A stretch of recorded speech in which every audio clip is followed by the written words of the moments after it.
পরিবারের সবাই মিলে একসাথে বসে আমরা দুপুরের খাবার খাচ্ছি। তো আমি আমার স্বামীর সাথে একসাথে বসে খাবার খেতে রাজি হচ্ছি না দেখে আমার স্বামী আমার উপরে খুব রাগ হলো।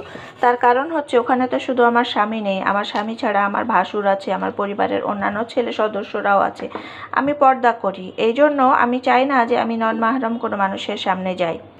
আমি কারো সামনে যেতে চাই না, কিন্তু এই নিয়ে আমার স্বামীর সাথে আমার খুব ঝগড়া হয়, মাঝে মাঝেই প্রায় ঝগড়া হয়। তো আজকে সে আমাকে বাধ্য করলো পরিবারের লোকজনের সাথে একসাথে বসে খাওয়ার জন্য। তো আমি খেতে পারছিলাম না, তার কারণ হচ্ছে আমার সামনে কিছু নন মাহরম মানুষ বসে আছে, যেটাতে আমি অভ্যস্ত না, সেইটা করতে আমার স্বামী আমাকে বাধ্য করছে।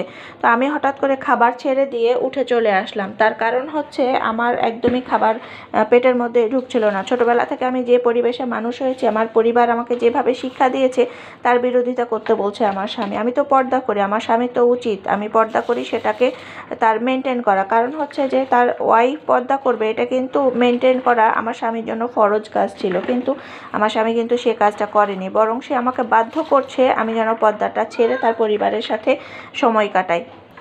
আমি হঠাৎ করে খাবার ছেড়ে ঘরের মধ্যে চলে আসলাম, তার কারণ হচ্ছে আমার গলা দিয়ে খাবার নামছে না। আর এই দেখে আমার স্বামী প্রচণ্ড রেগে গিয়ে সেও উঠে চলে এসে আমাকে অনেক বকাঝকা করলো, বরং আমার গায়ে হাত পর্যন্ত তুলতে সে পিছপা হলো না। আর সে আমাকে বলে দিল যে আমার পরিবারের লোকজনকে তুই যদি আপন করে নিতে না পারিস, যদি আপন ভাবতে না পারিস, তাহলে তোর আমার বাসায় থাকা তোর আর হবে না। এইভাবে আমাকে গালিগালাজ করলো। আমি কি ভুল কিছু করেছি? আমি তো পর্দা করি, আমার পর্দাটা সে মেনটেন করতে পারছে না, সেই তো গুনার ভাগিদার হবে। অনেক মেয়ে আছে যারা কিনা পর্দা করে না, এখন বর্তমান যুগে পর্দা করে এরকম মানুষ কিন্তু খুঁজে পাওয়াই কষ্টকর হয়। আর সেখানে আমি নিজে থেকে পর্দা করি, অথচ আমাকে আমার স্বামীর কাছে মারধর খেতে হচ্ছে এই পর্দা করার কারণে।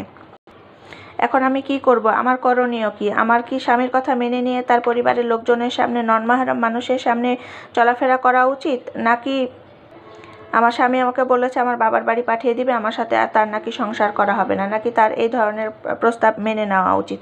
এভাবে বলে ফেসবুকে এক বোন পোস্ট করেছে। তো সেই দেখে আমার খুব খারাপ লাগলো যে এই অশ্লীলতার যুগে কেউ যদি পর্দা করতে চায়, তাহলে তার কিন্তু সেইটা পর্দাটা সে যেন ভালোভাবে করতে পারে, এটা হাজব্যান্ড হিসেবে তার কিন্তু ফরজ দায়িত্ব। কিন্তু এই লোক আবার তার পরিবারের জন্য তার বউকে অশালীন কথাবার্তা বলে অপমান করছে, মারধর করছে। আসলে সমস্যাটা হলো সেই লোকের চরিত্রই মনে হয় যে ভালো না, আমার কাছে মনে হয় যে। তো আপুটার এই পোস্টটা দেখে আমার কাছে খুব খারাপ লেগেছে, সে কারণে আমি আপনাদের সাথে শেয়ার করলাম। কেমন লাগলো আপনাদের অবশ্যই জানাবেন কমেন্ট করে।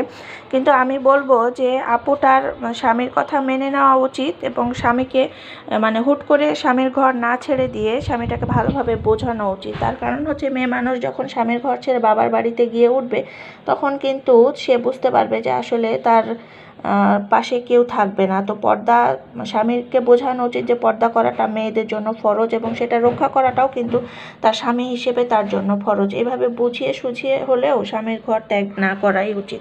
কি বলেন আপনারা?